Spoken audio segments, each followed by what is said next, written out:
Rajkot national highway પર શેમળા પાસે તેલ ભરેલા ટેન્કર અને સિમેન્ટ ભરેલા ટ્રક વચ્ચે અકસ્માત સર્જાયો હતો।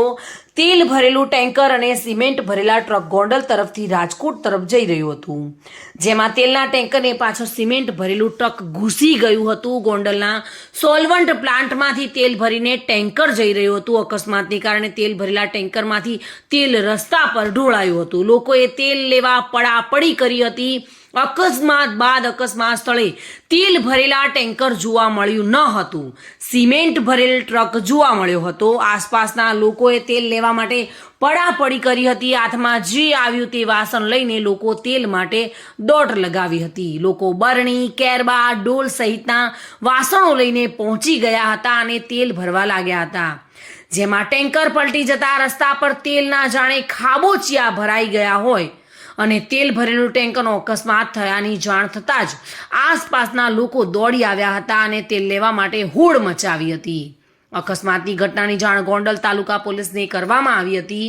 ટેન્કર પલટી જતા લોકોએ રીતસર લૂંટ ચલાવી હતી। સ્ત્રીઓ, બાળકો, યુવાનો સહિતના લોકો હાથમાં ડબ્બા, ડોલ, બરણી લઈને તેલ ભરવા લાગ્યા હતા। હાલ તેલના ભાવો આસમાને છે, ત્યારે તેલ મફતમાં મળે તે માટે લૂંટવા માટે લોકોએ લાઈનો લગાવી હતી। રસ્તા પર તેલની ધારાઓ વહેવા લાગી હતી। અકસ્માત થયા બાદ ટેન્કર ગોંડલ સુધી ગયું હતું। ટેન્કરમાંથી તેલ લીકેજ હોવાથી ગોંડલ સુધી રસ્તા પર તેલ પડ્યું હતું। અકસ્માત સ્થળેથી લીકેજ ટેન્કર ગોંડલ સુધી દોડી આવ્યું હતું।